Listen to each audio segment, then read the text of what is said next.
Selamat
sahabat untuk kita semua.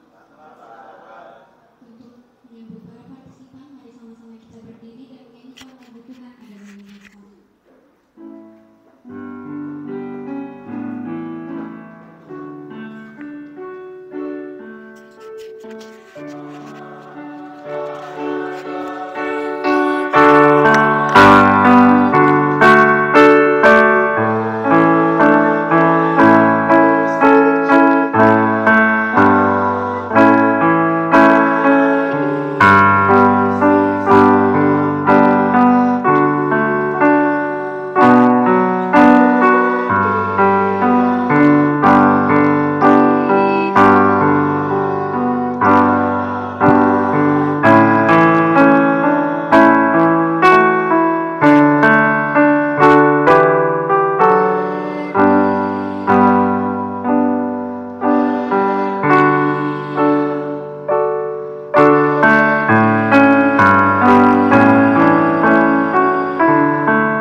Bapa di surga, ketika kami merendahkan hati kami di hadapan Tuhan, kebutuhan terbesar kami adalah Engkau datang dan mengurapi hati dan pikiran kami.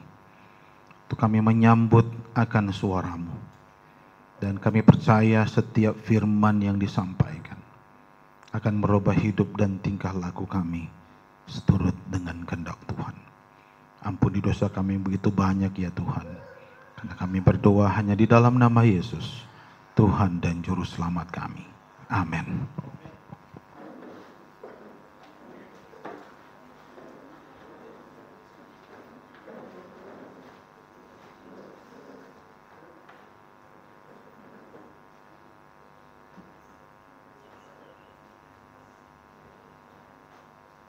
Baik, selamat sahabat untuk kita semua.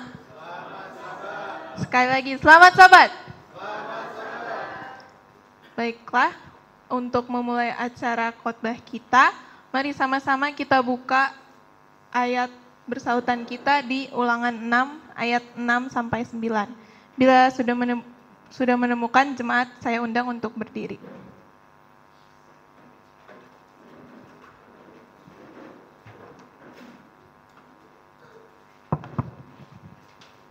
Kami yang di depan akan membacakan ayat genap, lalu jemaat ayat ganjil, dan nanti di ayat 9 kita akan bacakan bersama-sama.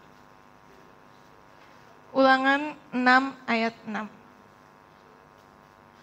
Apa yang kuperintahkan kepadamu pada hari ini, haruslah engkau perhatikan. Jemaat. Haruslah engkau mengajarkannya ulang-ulang pada anak-anakmu, dan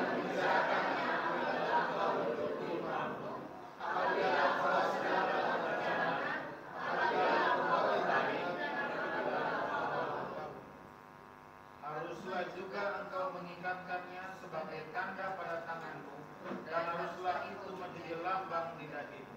Sama-sama. Dan haruslah engkau menuliskannya pada tiang pintu rumahmu dan pada pintu gerbangmu.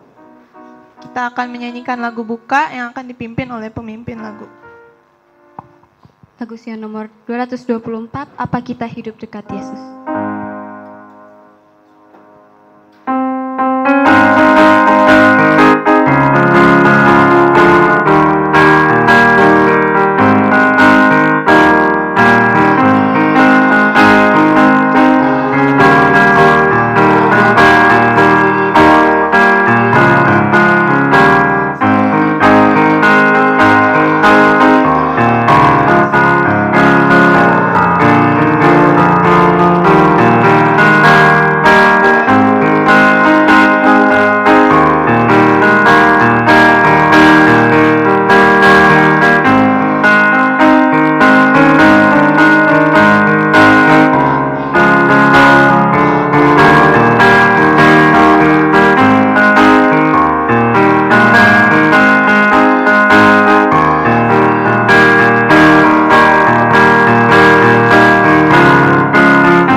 Jemaat saya undang untuk bertelut.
Ya Allah Bapa kami yang bertata di dalam kerajaan surga, terima kasih atas penyertaan-Mu kepada kami sepanjang hari ini. Terima kasih atas nafas hidup yang telah Engkau berikan kepada kami.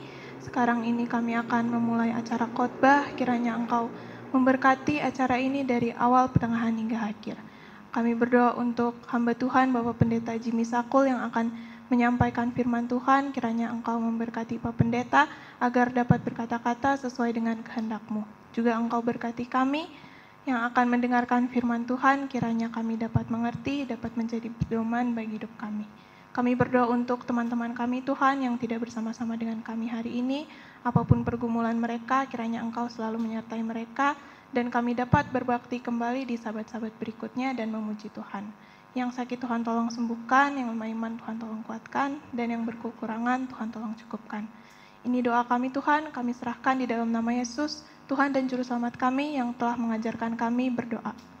Bapa kami yang di sorga, dikuduskanlah nama-Mu, datanglah kerajaan-Mu, jadilah kehendak-Mu di bumi seperti di sorga.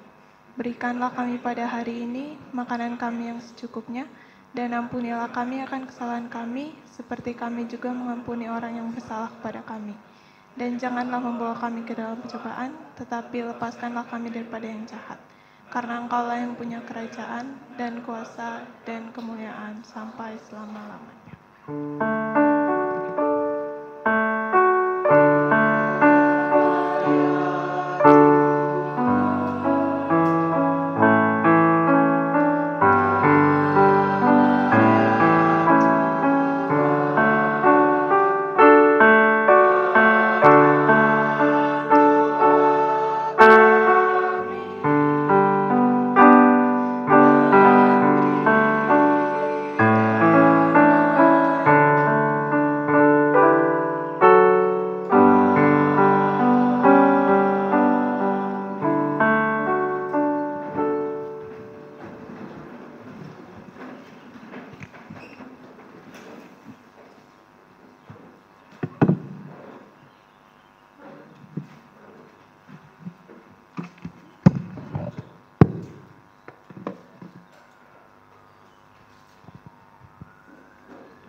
Baik, selamat Sabat untuk kita semua.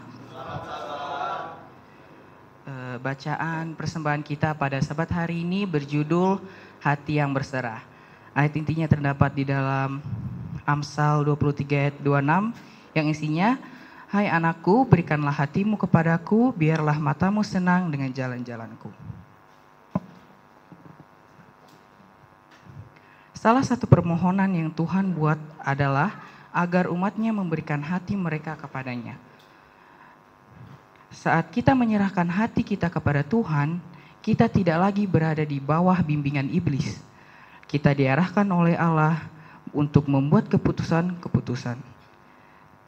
Ketika hati kita diserahkan, kita dapat berkata sebagaimana Rasul Paulus dalam Galatia 2 ayat 20. "Namun aku hidup, tetapi bukan lagi aku sendiri yang hidup, melainkan Kristus yang hidup di dalam aku. Dan hidupku yang kuhidupi sekarang di dalam daging adalah hidup oleh iman dalam Anak Allah yang telah mengasihi aku dan menyerahkan dirinya untuk aku." Ketika Yesus tinggal di dalam kita dan kita menaatinya, maka itu akan memberikan sukacita. Tetapi ketika hati tidak berserah kepada Allah, kita tidak dapat memenuhi tuntunannya. Kita tidak bisa mengasihi dan membawa persembahan kepadanya. Ketika hati kita tidak berserah kepada Yesus, sulit untuk memberi demi kemajuan pekerjaan Tuhan. Kalau kita sudah memberikan hati kita kepada Yesus, niscaya kita juga akan membawa segala persembahan kita kepadanya. Alasan mengapa memberi itu sulit adalah karena kita tidak berserah kepada Yesus. Memberi itu mudah ketika hati diberikan kepada Yesus.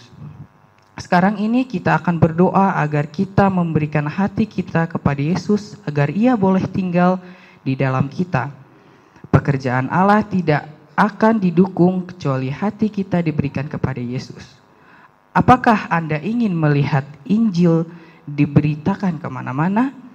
Berikanlah hatimu kepada Yesus. Apakah Anda ingin Yesus datang dan mengakhiri dosa dan penderitaan ini? Berikanlah hatimu kepada Yesus. Ketika hati kita tidak berserah kepada Yesus, sulit untuk memberi demi kemajuan pekerjaan Tuhan. Panggilan untuk kita, ketika kita memberikan persepuluhan dan persembahan, marilah kita berdoa, menyerahkan hati kita kepada Yesus dan meminta Yesus untuk tinggal dalam kita. Marilah kita mengumpulkan persembahan dan persepuluhan kita sambil menyanyikan lagu yang akan dipimpin oleh pemimpin lagu.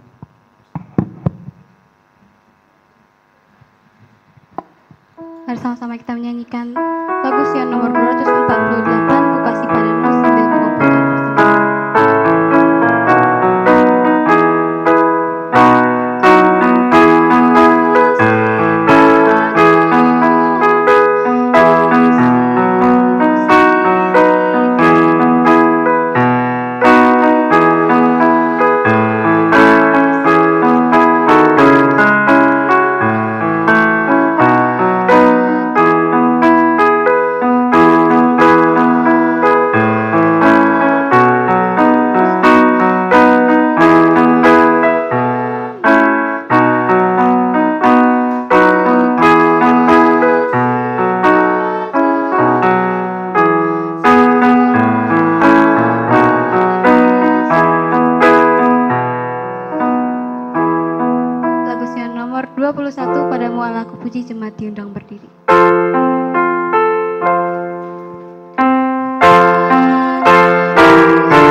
sama-sama kita bersatu dalam doa.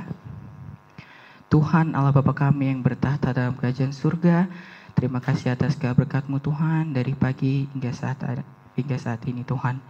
Tuhan, pada saat ini kami sudah mengumpulkan persembahan dan juga persepuluhan Tuhan. Berkatilah persembahan yang sudah dikumpulkan agar persembahan ini dapat digunakan untuk pekerjaan-Mu Tuhan.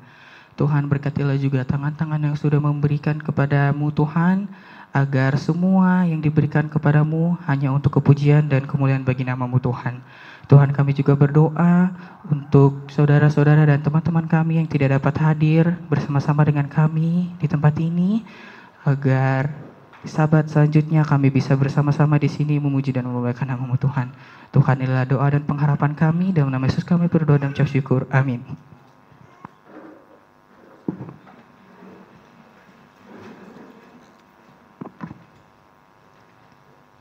Sekarang kita akan mendengarkan lagu pujian yang akan dibawakan oleh adik kita Aleta.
Amin. Terima kasih untuk Aleta dan kakak-kakak ya, yang sudah membawakan lagu pujian.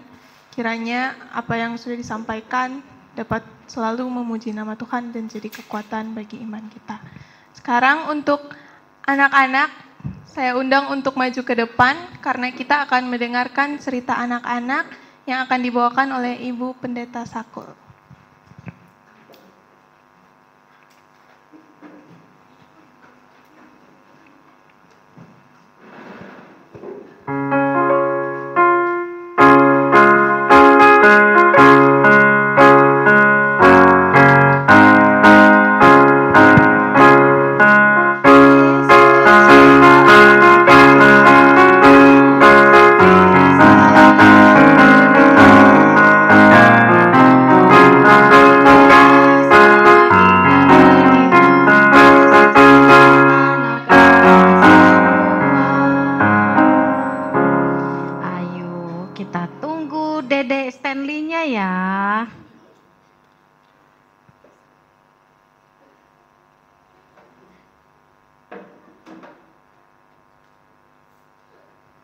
Baik, selamat sahabat anak-anak.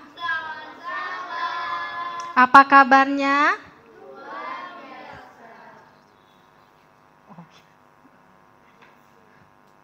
Oke, judul cerita anak-anak kita pada hari Sabat ini kita lihat di depan adalah tentang penyembuhan di kolam.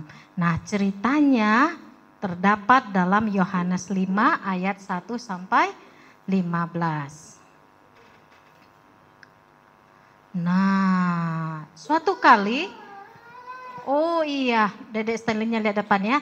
Pada suatu hari Sabat, Yesus sedang berada di suatu kolam yang namanya kolam Bethesda yang terdapat di kota Yerusalem. Nah, tahu nggak anak-anak? Ternyata di pinggir-pinggir kolam itu banyak sekali orang yang sedang berkumpul ya.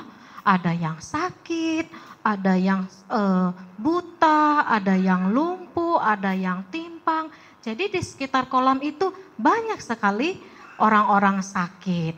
Nah, ternyata orang-orang yang sakit itu mereka percaya ya kalau air yang di dalam kolam Bethesda itu bergoncang ya, siapa yang masuk duluan ke dalam kolam tersebut maka mereka akan sembuh. Nah, ternyata di situ sudah ada seorang yang sudah 38 tahun lamanya berbaring karena sakit. Lama enggak 38 tahun? Iya, lama loh. Dia sedang menunggu di tepi kolam Bethesda itu. Nah, suatu kali Yesus melihat orang itu. Lalu Yesus datang kepada orang yang sakit itu. Lalu Yesus katakan, "Maukah engkau sembuh?" Ya, dia berkata kepada orang buta tersebut. Nah, orang yang lumpuh itu dia tidak bisa menjawab oleh karena dia berpikir, aduh kalau saya mau sembuh tapi nggak ada orang yang mau menolong saya untuk memasukkan saya ke dalam kolam itu. Kalau kolam dalam kolam dalam air Bethesda itu sedang berguncang ya, karena mereka percaya kalau kolamnya bergoncang nanti mereka akan lompat, siapa yang lompat duluan dia yang akan sembuh. Tetapi tahu nggak anak-anak apa yang dikatakan Yesus kepada yang sakit lumpuh itu? Angkatlah tempat tidurmu dan berjalanlah. Ya. Lalu anak-anak tahu nggak waktu Yesus katakan kepada orang yang lumpuh itu, orang lumpuh itu percaya nggak?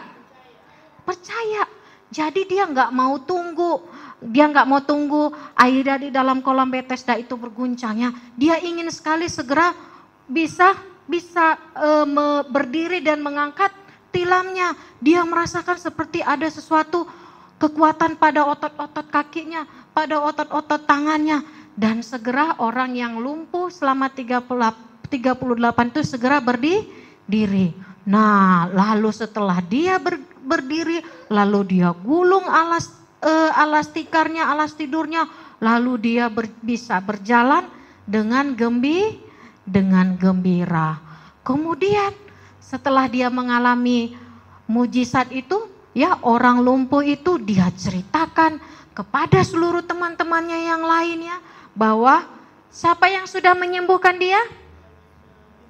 Bahwa sudah Yesus yang sudah menyembuhkan dia. Nah, anak-anak yang baik, hati Yesus tergerak akan belas kasihan kepada orang yang sudah sakit. Selama berapa lama tadi sakitnya?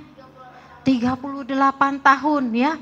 Oleh sebab itu, Yesus menawarkan pertolongan kepada orang yang sakit itu, dan orang yang sakit itu sembuh oleh karena siapa? Oleh karena pertolongan Tuhan. Nah, anak-anak, Tuhan Yesus juga mau menolong kita. Kalau kita apa? Kalau kita mau berdoa, kita mau mencari Tuhan. Nah, Tuhan Yesus memberkati kita. Nah, kita oke. Ayat intinya dibacakan oleh Kakak Selom. Efesus 2 ayat 8. Sebab karena kasih karunia kamu diselamatkan oleh iman. Itu bukan hasil usahamu, tetapi pemberian dari Allah. Iya, oke, terima kasih Kakak Selom. Lagu temanya bisa ya? Oh ya, kita nyanyi ya. Kita nyanyi tanpa musik, kan kita udah pernah latihan ya sekali ya.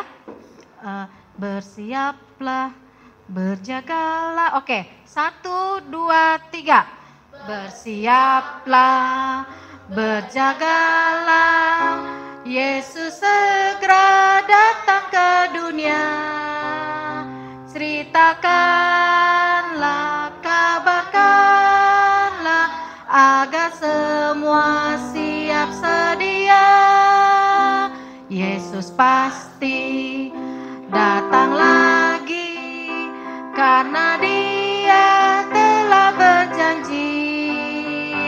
Jemput kamu, jemput saya, kita akan dibawa ke surga. Ajak temanmu dan saudaramu, juga semua kenalanmu. Kita semua akan ke surga, bahagia selamanya. Yesus pasti datang lagi, karena Dia telah berjanji.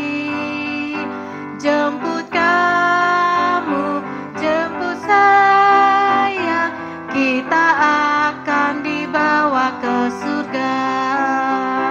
Kita akan dibawa ke surga.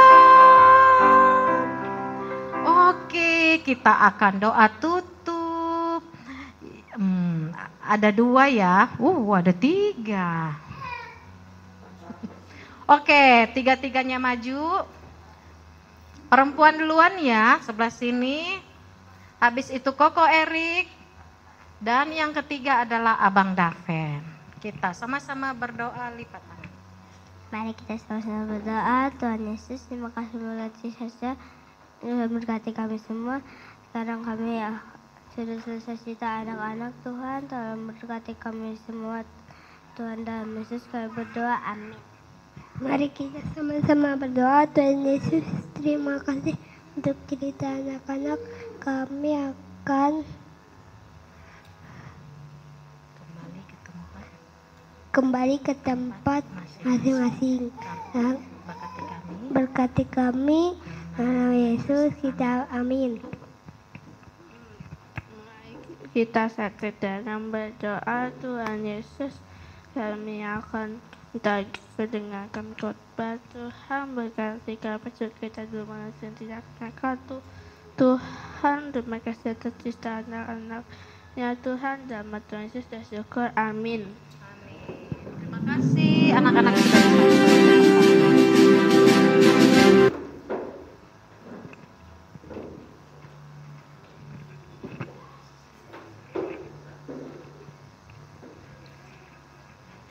Terima kasih untuk Bu Pendeta Sakul yang sudah menyampaikan cerita anak-anak.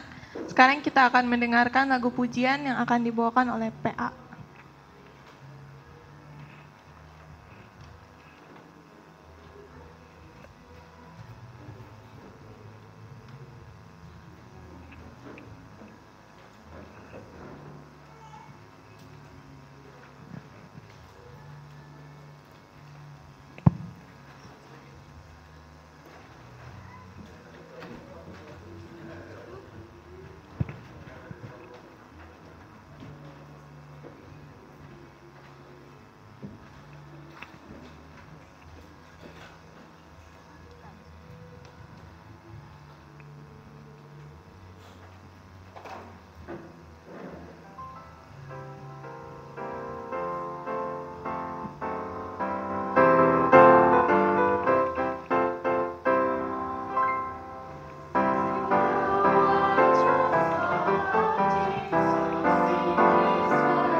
Ayat inti khotbah kita pada Sabat hari ini terdapat di dalam Wahyu 21 ayat 23.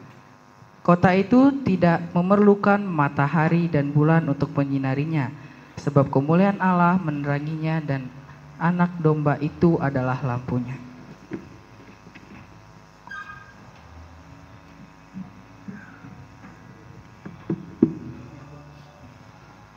Sehubungan dengan minggu sembahyang kita, mari sama-sama kita berdiri dan menyanyikan lagu tema kita, The Community Transform.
Kita berdoa.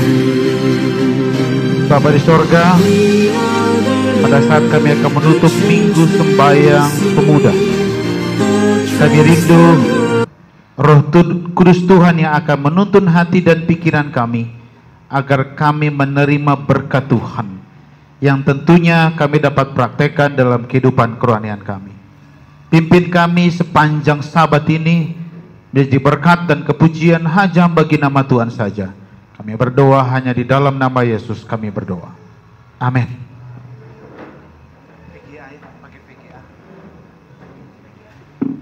PGA.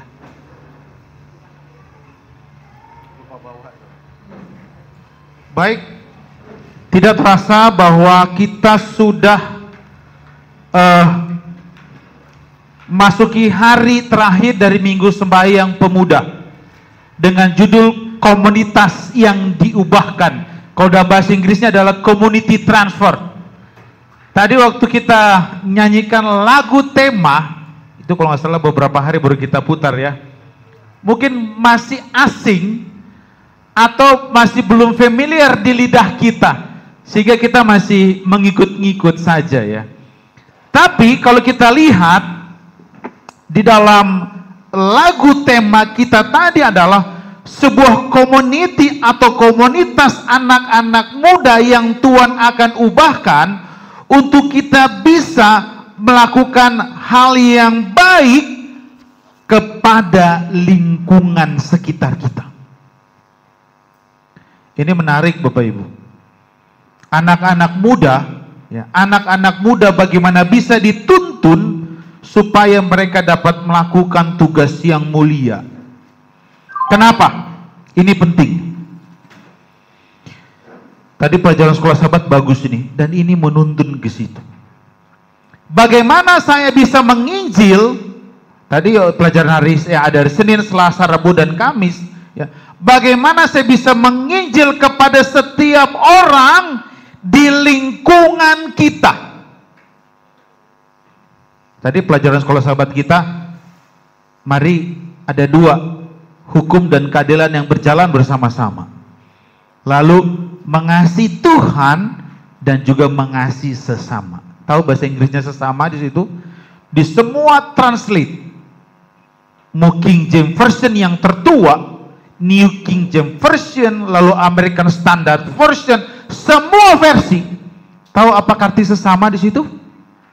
Ada yang tahu? Neighbor. Siapa itu neighbor? Tetangga kita sama siapa itu? Ada yang Muslim, ada yang Protestan, ada yang Katolik, bahkan ada yang Hindu, ada yang Buddha, Konghucu. Ada 6 agama besar di Indonesia. Ini ujiannya Sasa nih kemarin dia hafalkan. Kristen, Protestan, Katolik, Hindu, Buddha, Konghucu. Bisa saja tetangga. Bagaimana cara kita?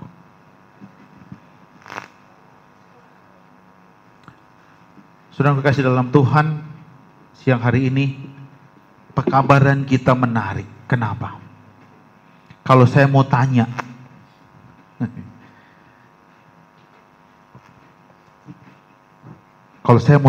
kita lebih pilih di mana? Suka di desa atau di kota? Kak Denny, kalau dipilih, mau tinggalnya di mana? Lebih senang di desa atau di kota? Senang di desa. Kalau pensiun ada rencana mau pulang kampung? Om Beli, mana Om Beli? Pensiun. Om Beli kalau dikasih pilihan, mau tinggal di kampung, di Manado, atau tetap stay di kota? Di Bekasi, dengan anak-anak. Berarti Bekasi kota dong ya? Sekarang kita tanya anak-anak muda. Nathan, kalau mau pilih tinggal di Jowo, di kampungnya Sevin, atau di kota Bandung? Kota. Ini lihat ya, anak muda loh. Sekarang itu yang sudah menikah ya, yang belum menikah, Angel. Kalau mau pilih, lebih senang di kota, di kampung, di desa. Kampung Limbong lah itu namanya ya. Atau di mana tuh kamu di kampungnya, Papa? Lupa kok. Dia. Pilih itu atau di Bandung? Di Bandung. Sekarang terakhir pertanyaannya. Ini anak-anak muda, sekarang yang tua, Pak Ketua. Nah, ini Pak Ketua, ini udah punya rumah di Bandung. Tapi kalau dikasih pilihan, tinggal di Kupang sana, di desa, atau di Bandung, di mana Pak Ketua pilih? Di desa. Saya mau bilang ini loh, lihat perbedaannya ada antara orang tua dan orang muda. Mana Kakak Sasha? Kakak Sasha ini tahu psikologi. Dan survei membuktikan generasi baby boomer ke bawah dan generasi yang sekarang, generasi alpha, pasti jawabannya berbeda. Kenapa? Kalau generasi alpha, internet semua ada. Tapi kalau generasi baby boomer seperti Pak Ketua, Pak Teguh, siapa lagi, Kak Denny, pasti akan pilihnya di desa. Kenapa? Di desa itu sejuk udaranya, jauh dari hiruk pikuk kebisingan, lalu adem, tentram, nyaman, dibandingkan dengan di kota yang penuh dengan asap, kebisingan, kejahatan. Bukan berarti di desa nggak ada kejahatan, ada. Tapi tingkat kejahatannya lebih tinggi di kota daripada di mana? Di desa. Makanya nggak heran, saya mau bilang orang Advent, ketika ada muncul ini dia, country living, banyak orang berbondong-bondong pergi kemana? Country ini apa nih country? Stephen Brave, kalau country itu apa? Kampung, desa, kota?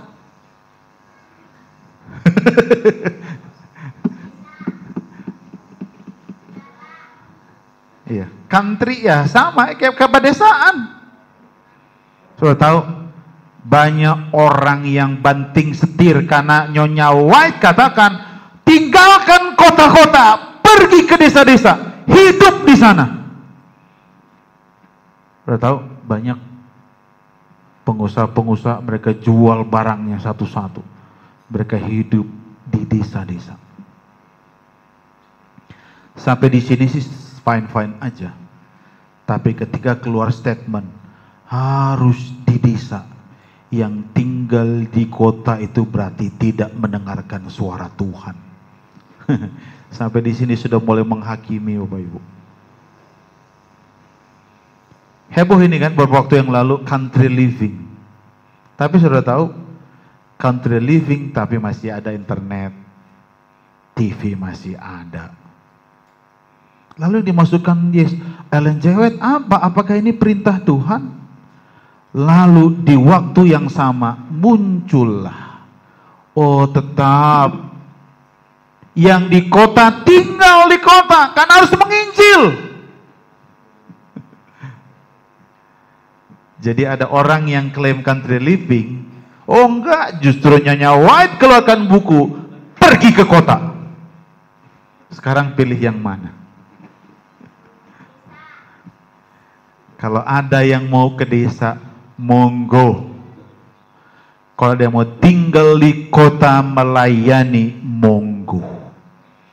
Saudara tahu apa yang saya mau katakan? Betul. Sebenarnya nggak ada yang bertentangan ini. Ketika Nyonya White katakan country living, sebenarnya saya mau bilang, memang banyak alasan. Tapi saya mau bilang, berubahlah gaya hidup kita yang lebih sederhana ketimbang yang tinggal di kota. Tadi malam nih, kakak Angel sudah cerita, sudah bagikan, yaitu budaya konsumerisme. Tahu budaya konsumerisme itu apa? Saya coba-coba cari. Ini kalau terjemahannya adalah pola hidup yang mengutamakan konsumsi barang dan jasa secara berlebihan. Nah ini dia. Secara berlebihan dengan tujuannya apa?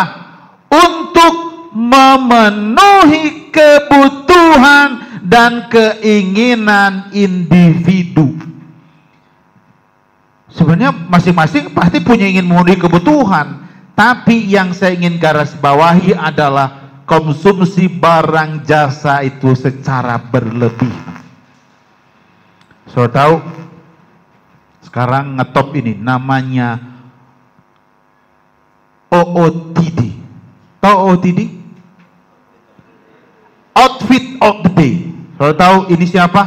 Namanya Nagita Slavina. Perhatikan bajunya. Ini kalau saya lihat kayak daster.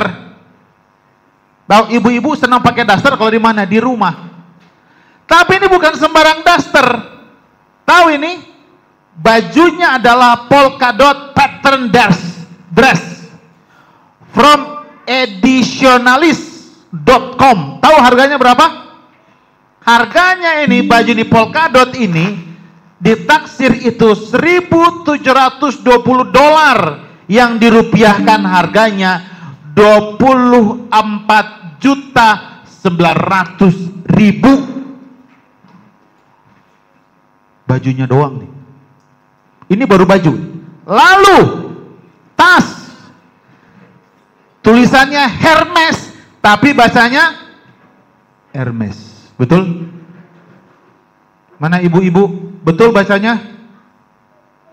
Oh, berarti ibu-ibu nggak suka tas. Betul bacanya? Bacanya Hermes, betul? Bingung mereka semua, karena mungkin nggak tahu. Tasnya aja harganya ditaksir, ini Hermes Birkin 25 alligator. Alligator ini buaya, artinya kulit buaya. Harganya $78.000. Kalau ditaksir kerupiahkan 1.040.300.000. Ngeri ya, tasnya doang. Lalu sepatunya dari Gucci, letter mid heel, jadi bukan high heel tapi mid heel. Harganya $1.100.000, kalau diupahkan hampir 14.600.000. Jadi kalau di total baju yang dikenakan 1.180.000.000 sekian. Ini kalau pakai baju kayak rumah mewah berjalan deh. Harganya segitu, 1M-an sekarang. Rumah yang rumah sederhana aja 1M. Ini pakai hari-hari. Lihat, budaya konsumerisme yang berlebihan. Apa ciri-cirinya? Konsumsinya berlebihan dan orientasinya pada barang-barang material sebagai simbol status dan juga kebahagiaan. Wah, kalau ini masih mendingan, dia kan artis banyak duitnya. tapi hati-hati. Dia nggak punya apa-apa, tapi dipaksakan menggunakan branded yang mahal supaya dicap sebagai simbol status dan juga kebahagiaan. Bapak Ibu, ini yang Tuhan katakan, ini yang Nyonya White katakan. Tinggalkan gaya hidup konsumerisme yang tidak baik. Jadi kalau saya mau katakan tadi, tetap tinggal di kota nggak apa-apa tinggal. Kalau yang mau ke desa silahkan, tapi jangan menghakimi. Tapi yang ditekankan oleh Tuhan lewat nabinya Ellen G. White, budaya tadi, gaya hidup yang tidak baik, itu yang ditinggalkan. Yang di kota tetap menginjil. Itu sebabnya hari ini bicara tentang kota-kota. Kadang ada misi khusus bagi anak-anak muda, bagi kita yang tinggal di perkotaan. Wahyu 21 ayat 2 dan 3. Firman Tuhan katakan, dan aku melihat kota yang kudus, Yerusalem yang baru, turun dari sorga dari Allah, yang berhias bagaikan pengantin perempuan yang berdandan untuk suaminya. Lalu aku mendengar suara yang nyaring dari tahta itu berkata, lihatlah, kemah Allah ada di tengah-tengah manusia, dan ia akan diam bersama-sama dengan mereka. Mereka akan menjadi umatnya, dan ia akan menjadi Allah mereka. Perhatikan ayat ini.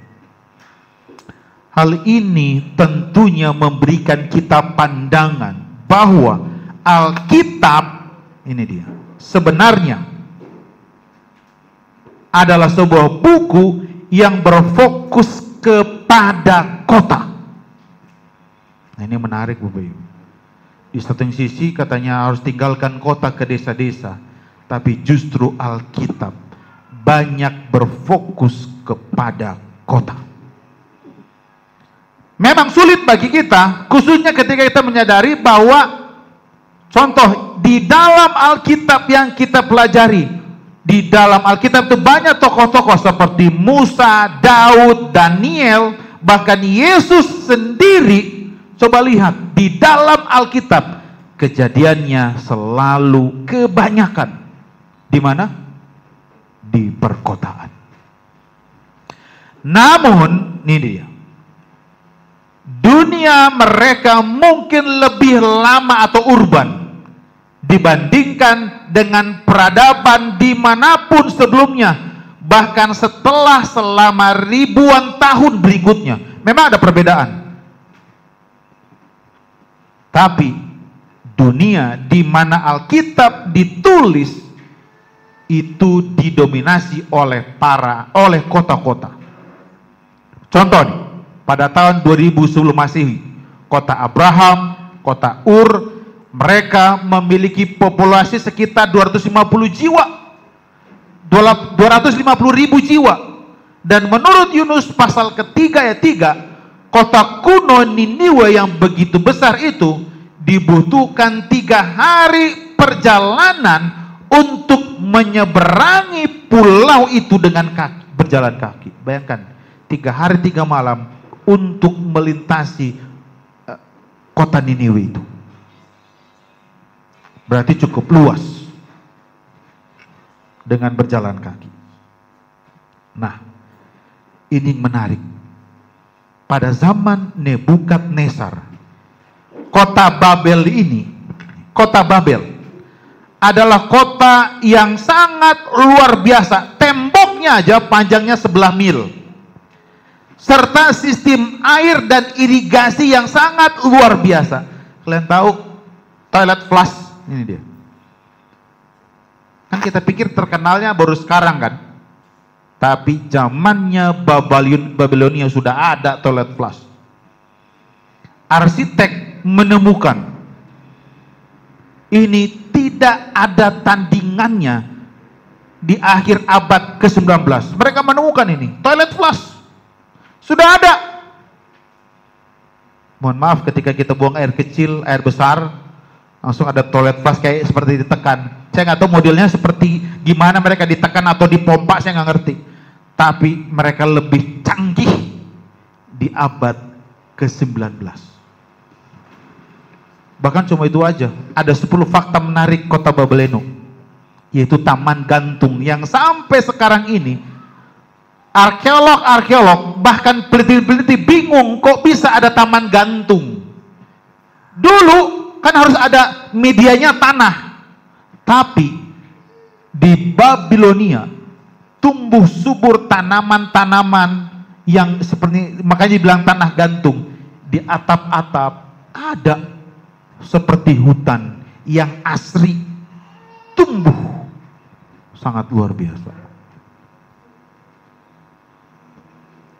Bahkan ini dia, pada zaman perjanjian baru, Efesus nih memiliki penerangan jalan sepanjang jalan Arkadius yang sangat terkenal, dan mereka catat cahayanya itu di malam hari seringkali terangnya itu kayak seperti siang. Lampunya saya nggak tahu pakai lampu apa.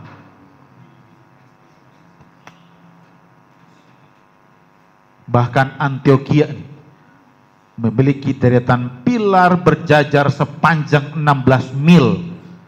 Ini makanya keajaiban zaman dulu seperti dulu. Bahkan Roma pada zaman Rasul Paulus memiliki lebih dari 1 juta penduduk, yang menjadikannya kota pertama dalam sejarah manusia yang mencapai jumlah tersebut. Jadi banyak penduduknya. Dan jalan-jalannya berwaktu padat sehingga lalu lintas beroda harus dilarang di pusat kota pada siang hari. Jadi 3 in 1. Zaman sekarang, zaman dulu udah ada, dilarang. Dulu kalau mungkin mobil-mobil kan nggak ada, roda-roda dilarang. Masuk karena saking padatnya. Kaum kaya tinggal di rumah-rumah besar dan mewah. Ini dia.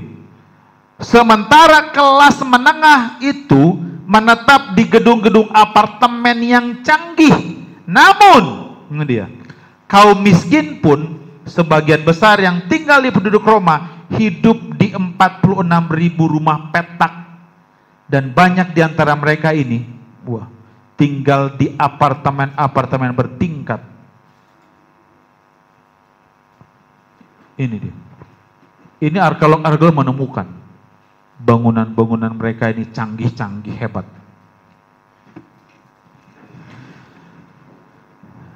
Jadi sebenarnya kita dapat memahami sangat luas kota Roma dengan melihat ada banyak proyek-proyek umum yang dicatat oleh Lanciana tahun 1312 dan 1315. Dia katakan gini, ada 1790 istana, ada 926 pemandian, sama seperti kolam Bethesda tadi itu kolam pemandian. Ada 8 balai umum, ada 30 taman dan kebun, ada 700 kolam umum.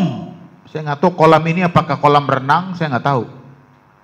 Dan 500 air mancur yang mendapat pasokan dari 350 waduk, 254 rumah pembakaran roti. Ini apa nih, bakery kali ya.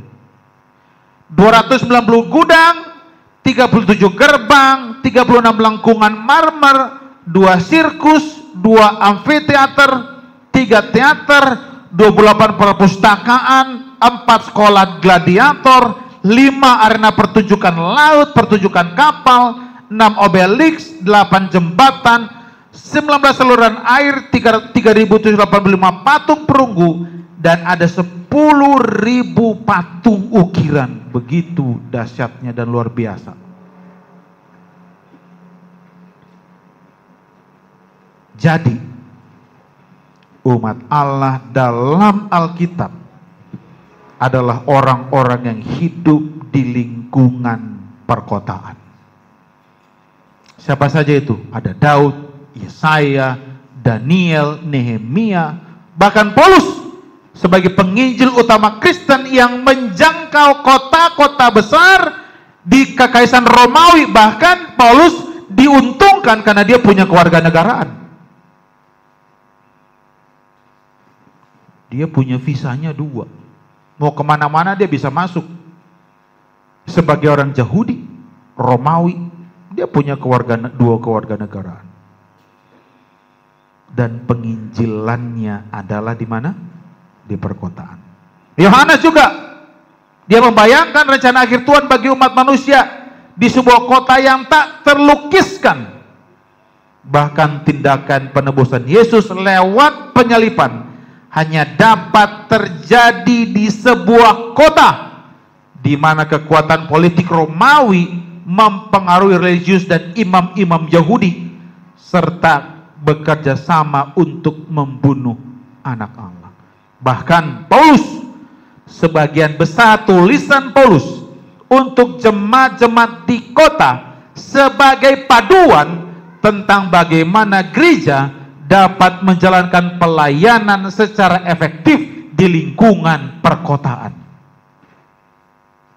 Banyak buku-buku peraturan jemaat juga di situ diambil dari siapa? Dari Paulus. Jadi, jika Alkitab begitu berpusat kepada kota, mengapa kita tidak melihatnya seperti itu? Hal ini bisa terjadi karena kita belajar Alkitab dari perspektif teolog yang pada dasarnya bersifat pedesaan. Nah, itu tadi saya katakan. Saat kita membaca Alkitab, kita cenderung berpikir dalam konteks desa atau kampung daripada kota. Kita melihat melalui kacamata pedesaan.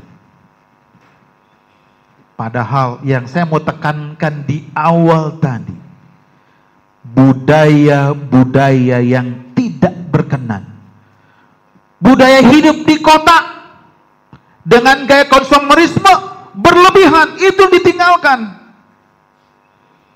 Dengan kata lain, mari kita menginjil dengan gaya hidup yang sederhana.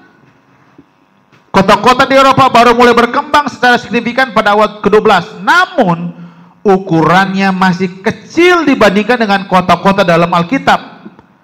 Di Prancis hanya berpenduduk 100.000 jiwa, Florence di Italia hanya 45.000, dan Venesia 90.000. Tapi setelah kejatuhan Roma, butuh waktu hampir 1.300 tahun bagi Eropa untuk kembali memiliki kota dengan 1 juta penduduk, yaitu London pada tahun 1820.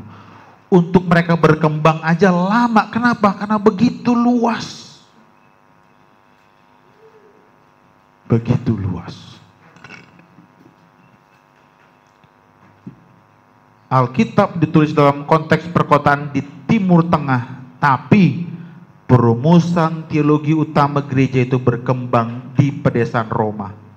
Lihatlah para teolog yang berperan dalam pembentukan iman gereja dari zaman awal, khususnya dari zaman abad awal pertengahan sampai reformasi, dari Paulus, Yohanes, Damaskus, Agustinus, Anselmus, Thomas Aquinas, Martin Luther, ya, dan juga John Calvin. Lihat bagaimana mereka sangat berperan dengan adanya perkembangan kekristenan. Lalu bagaimana Alkitab melihat kota kita? Kota adalah pusat pertempuran besar yang terus berlangsung antara Tuhan Israel dan gereja dengan dewa dunia. Atau boleh saya katakan pertentangan antara benar dan yang baik. Bagaimana Anda dan saya survive hidup di perkotaan dengan adanya beda suku, bangsa, bahasa, budaya. Bagaimana kita bisa survive? Contoh, Babilonia dan Yerusalem. Ini Alkitab sudah gunakan sebagai kota yang atau simbol kota yang sepenuhnya diserahkan kepada setan. Babylon dan Yerusalem. Dan kota Yerusalem dan Babylon ini pertama kali diperkenalkan dalam Kejadian pasal 11. Ketika umat manusia memutuskan untuk membangun Menara Babel. Kekacauan. Tuhan membingungkan bahasa mereka. Karena orang-orang berkata apa? Kejadian 11:14. Mari kita bangun sebuah kota bagi kita sendiri dan sebuah menara yang puncaknya sampai ke langit. Mari kita buat nama bagi diri kita sendiri. Lihat ini. Jadi Yerusalem bahkan Babilonia sudah digunakan sebagai simbol kota yang diserahkan kepada setan. Kenapa?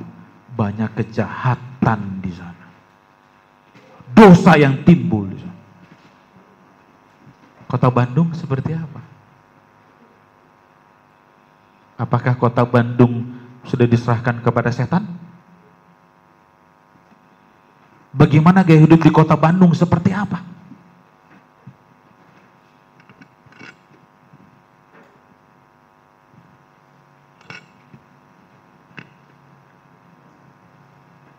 Ini dia. Babel digambarkan Alkitab sebagai sistem sosial yang birokratis, mementingkan diri sendiri. Itulah ciri-ciri hidup di kota. Saya nggak mau fokus ke situ ya. Masih banyak lagi, bahkan Babelonia dan Yerusalem ini bagi pahala Alkitab menunjukkan bahwa sebutnya berarti punya etimologi fondasi Shalem. Karena kenapa? Ada banyak masalah, ketegangan, identik dengan kota. Bahkan Yerusalem disebut sebagai pengantin di satu sisi, Yeskel 16 ayat 114. Gambaran yang paling menyentuh tentang kasih Tuhan yang mendalam terhadap kota itu. Di satu sisi kota ini banyak masalah, banyak problem, tingkat kejahatan yang tinggi, tapi seringkali Tuhan gunakan Yerusalem sebagai apa? Sebagai pengantin, menyatakan kasih Tuhan yang mau Tuhan sentuh terhadap kota itu.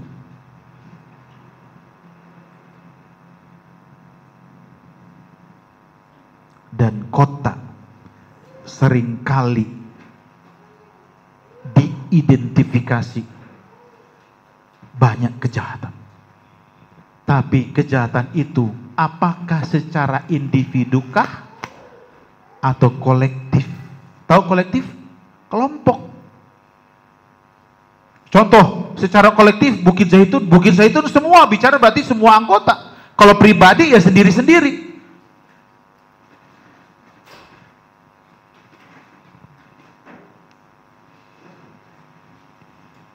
Ada yang menarik nih. Kita sering salah kaprah. Kabar Injil dalam sejarahnya kadang-kadang yang dikhotbahkan itu dalam konteks keselamatan individu-individu. Panggilan kepada orang yang berdosa untuk datang kepada Kristus. Ya seperti itu kadang-kadang kan itu. Karena keselamatan kan individu-individu kan, pribadi-pribadi. Tapi ada bahayanya. Bahaya dari pendekatan semacam ini adalah bahwa mereka hanya menekankan aspek individu dari keselamatan yang tidak dapat dipahami sepenuhnya, khususnya luasnya kejahatan. Kadang-kadang kita menekankan individu-individu, tapi secara kolektif tidak disentuh.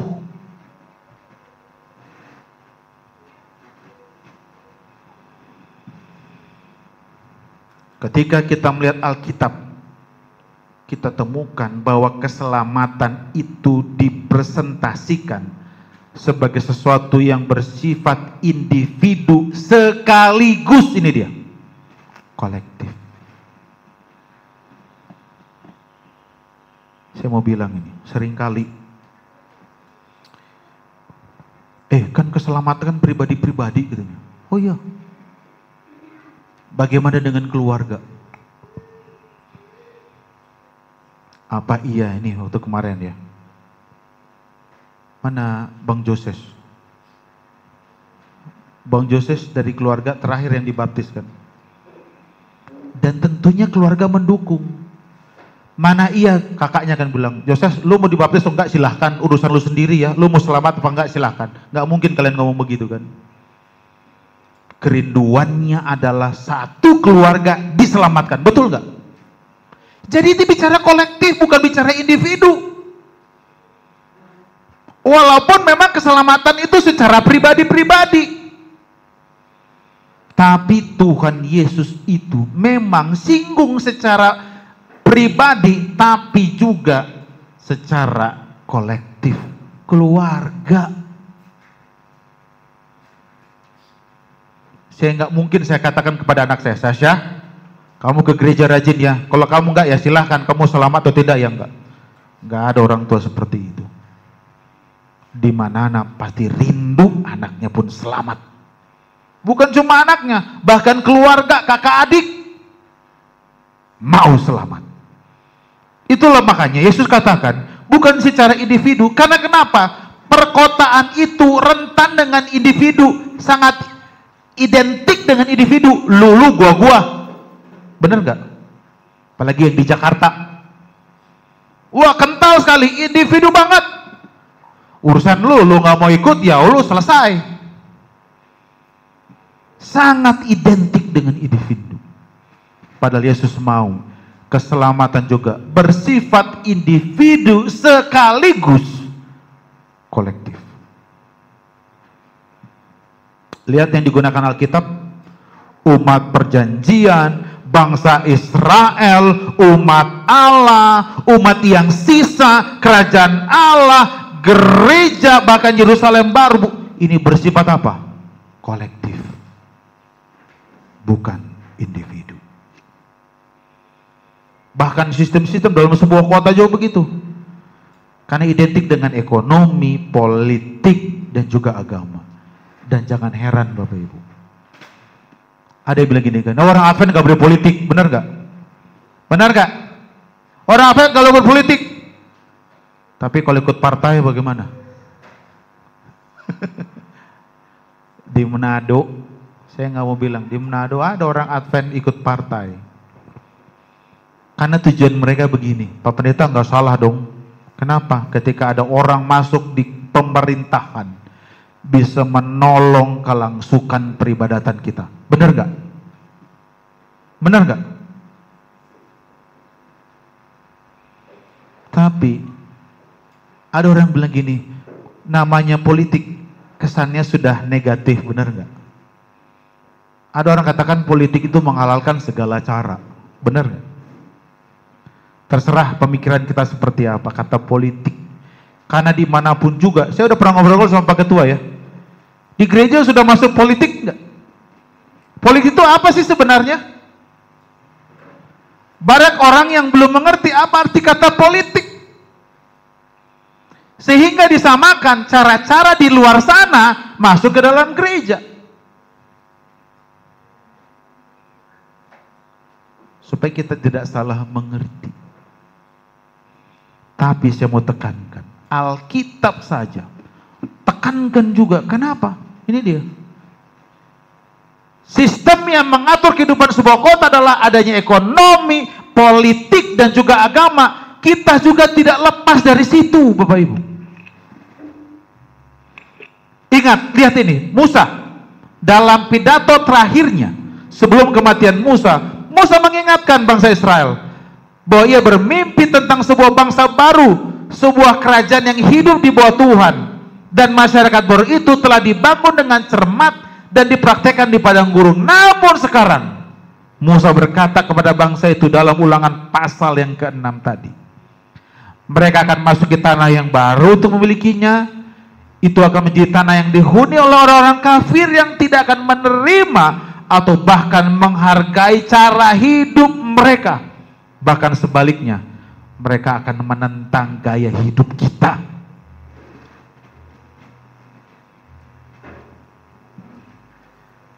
Musa udah dulu peringatkan kita. Ketika kau hidup di kota, perhatikan gaya hidup di kota seperti apa.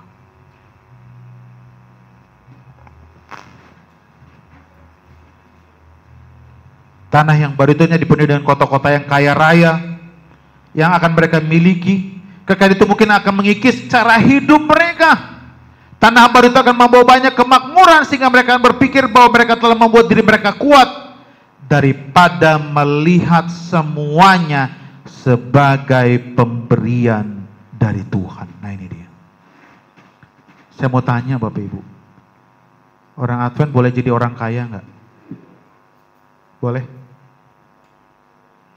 Kakak Angel bilang boleh. Bang Daven, orang Advent boleh nggak jadi orang kaya? Boleh. Tapi nggak boleh sombong. Lihatnya anak kecil udah tahu. Kenapa? Ini sudah dibuatkan loh. kekayaan itu mungkin akan mengikis cara hidup. Bisa saja kekayaanmu itu bisa membutakan mata rohani kita. Bisa saja kekayaanmu itu bisa mengikis kehidupan rohani kita. Bisa saja kekayaanmu itu membuat kita lupa akan Tuhan. Makanya Nyonya White menekankan gaya hidup, bukan lingkungan. Walaupun lingkungan berpengaruh, tapi yang Nyonya White tekankan gaya hidupmu itu jangan seperti orang-orang hidup di kota.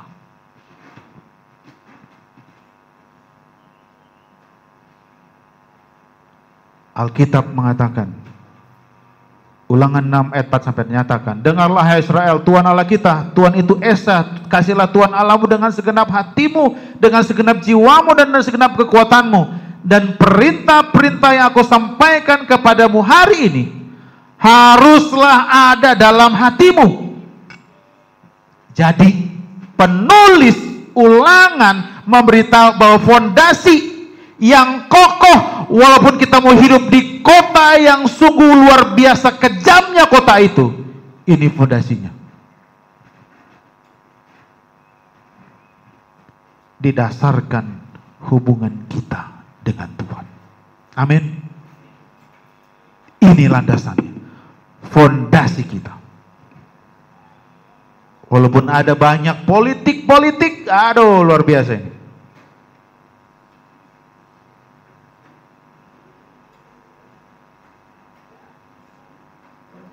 Bahkan dalam hal ekonomi juga.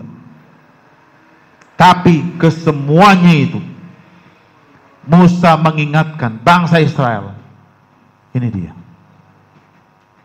Mohon diingat Bapak Ibu, semua berkat yang mereka terima adalah apa? Pemberian Tuhan. Lewat apa itu? Kota-kota, rumah-rumah, sumur dan kebun yang mereka nikmati bukanlah hasil kerja mereka sendiri, tetapi apa? Karena kemurahan Tuhan. Oleh karena itu mereka dipanggil untuk mengelola sumber daya ini dengan bijaksana, tidak serakah, dan tidak melupakan Tuhan pada saat kelimpahan. Sering Bapak Ibu, kelimpahan ini membuat mata kita buta. Kekayaan membuat kita lupa diri. Nama baik, itu kan dikejar orang ya. Status membuat kita lupakan siapa? Tuhan. Padahal Tuhan sudah ingatkan, semua berkat yang kita terima di tempat ini, di kota, baik rumah, sumur, kebun-kebun, semua hasil datangnya dari Tuhan. Bayangkan ketika kita miliki semua ini, tapi Tuhan tidak karuniakan kesehatan, percuma. Percuma. Jadi, pada siang hari ini, lewat firman Tuhan, Alkitab bukan sekedar tentang akumulasi kekayaan, tetapi berbicara tentang pengelolaan yang bertanggung jawab. Itulah stewardship. Jadi stewardship itu enggak selamanya tentang uang, Bapak Ibu. Tapi bagaimana kita mengelola apa yang menjadi milik Tuhan. Waktu kah? Tenaga kah? Harta kah? Kekayaan, nama baik kita. Bisa enggak kita gunakan untuk memuliakan Tuhan? Lewat komunitas yang diubahkan anak-anak muda, gunakanlah semampu kalian untuk mengubah dunia. Dengan apa? Dengan kasih daripada Tuhan. Mungkin anak-anak muda nggak punya harta, nggak punya uang, tapi lewat tingkah laku, perkataan, perbuatan, jadilah itu terang untuk membawa jiwa-jiwa datang kepada Tuhan. Amin. Mari kita berdoa. Bapa Semawi, Sabat ini kami sangat terberkati dengan firman-Mu, bagaimana Tuhan menggunakan anak-anak muda kami di tengah-tengah perkotaan yang identik dengan gaya budaya konsumerisme, adanya kejahatan, adanya kekacauan, tetapi Tuhan boleh pakai kami, terlebih khusus anak-anak muda kami, untuk menyampaikan kebenaran Tuhan lewat kasih yang mereka sudah alami. Lewat kasih yang mendorong anak-anak muda ini, menyanggupkan anak-anak muda untuk menyampaikan kabar baik ini kepada setiap orang, baik dalam tingkah laku, perkataan, dan perbuatan. Tuhan pakai anak-anak muda ini, tapi khusus di Jemaat Bukit Zaitun, mereka lebih bersuka cita lagi melayani setiap orang yang belum mengenal Tuhan. Dan juga bagi kami orang tua yang mensupport, yang mendukung, pakai kami juga Tuhan untuk ikut terlibat dalam setiap pekerjaan penginjilan, agar Tuhan cepat datang, kami boleh diselamatkan. Tolong kami Tuhan menjadi alat keadilan bagi-Mu, menjadi pengelola sumber daya-Mu, bahkan boleh menjadi terang di tengah kegelapan. Dan kiranya Tuhan akan mewujudkan setiap kerinduan kami dalam kasih kami, bahkan membawa secercah Yerusalem baru ke dalam komunitas kami, dan bimbing kami untuk membangun kota-kota di mana nama Tuhan dihormati dan damai sejahtera boleh menjadi bagian kami. Kiranya kasih dari Allah Bapa dan Anaknya Yesus Kristus serta persekutuan daripada Roh Kudus boleh menjadi bagian kami mulai hari ini, esok, bahkan sampai Maranatha Tuhan Yesus datang. Di dalam nama Yesus kami sudah berdoa. Amin. Baik, sabat ini merupakan sabat perjamuan kudus